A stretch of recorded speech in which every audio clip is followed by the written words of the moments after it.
আমার পিছনে দেখুন সব কাঁঠাল গাছ আছে আর গাজর আছে। দেখুন আমার গাজরগুলো এখন বর্তমানে ঠিক এই অবস্থাতে আছে। তার কারণ আপনারা জানেন যে এবছর ওয়েদার প্রচণ্ড খারাপ ছিল, জমিতে সব সময় রস ছিল, এক কথায় জো আমি কখনোই পাইনি। তো শেষে যখন জো পেলাম তখন অনেকটাই লেট হয়ে গেছে। যাই হোক, সেই লেটে গাজর বুনেছিলাম, তো গাজরের এখন বর্তমান এই অবস্থা।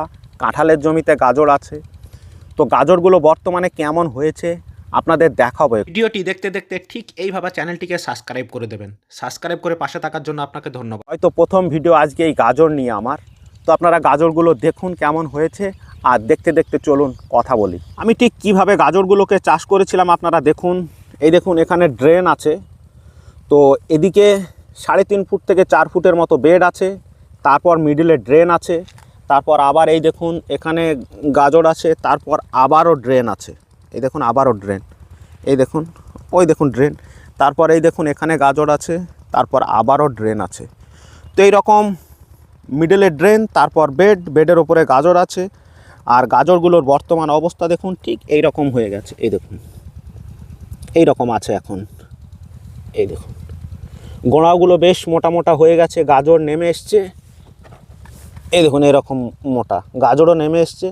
তো দেখা যাক, এখনও পর্যন্ত গাছে কোনো রোগের বাগের কোনো লক্ষণ নেই, একদম ফ্রেশ সতেজ গাছ আছে।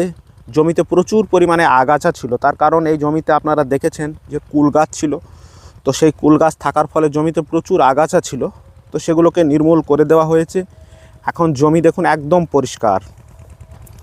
তো টোটাল এটা আমার 1.5 বিঘার কাছাকাছি আছে। কোনো জায়গাতে একটু হালকা বেরিয়েছে গাজর, তো আমি চেয়েছিলাম গাজর একটু হালকা হোক যাতে করে গাজরটা মোটা হয়। তো এই গাজরের বর্তমান আমার এরকম অবস্থা।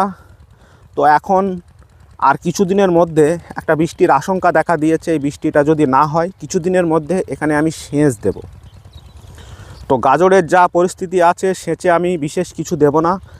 এই 1.5 বিঘা জমির জন্য মাত্র 15 কেজি 10-26-26 দিয়ে সেচ দিয়ে দেবো, বাস। আর কিচ্ছু করার দরকার নেই। এই দেখুন টোটাল এদিকে চারিদিকে আছে। আর কাঁঠাল গাছগুলোকেও দেখুন, এই দেখুন এটা মিডলে ড্রেন। এই ড্রেন থেকে যখন আমি জল দিই তখন এদিকটা যখন কেটে দিই এই ড্রেন ভর্তি হয়, আবার এদিক কেটে দিই এই ড্রেনটা ভর্তি হয়। তো এখানে জল দেওয়ার খুবই ভালো ব্যবস্থা করে রেখেছি, যাতে করে এই যে উপরের বেডটা, এই বেডটা যাতে উপর দিয়ে জল না যায়। উপর দিয়ে জল গেলে কি হবে, মাটিটা বসে যাবে। তো যখন আমি ড্রেনগুলো ভর্তি করে দেবো তখন এটা এদিক থেকে কিছুটা রসে ভিজে যাবে, আবার এদিক থেকে কিছুটা রসে ভিজে যাবে। তো এই পদ্ধতিতে চাষ করেছি, এখনও পর্যন্ত বেশ এই অবস্থাতে আছে।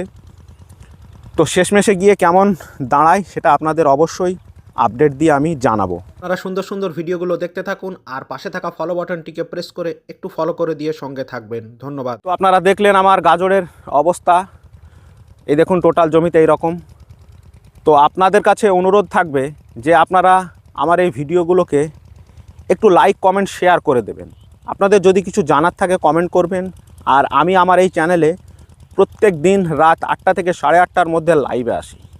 তো অবশ্যই আপনারা লাইভে যুক্ত হতে পারেন আপনাদের সমস্যাগুলো নিয়ে। আপনাদের যে কোনো সমস্যা লাইভে আমাকে প্রশ্ন করবেন, আমি সরাসরি লাইভে উত্তর দেওয়ার চেষ্টা করব।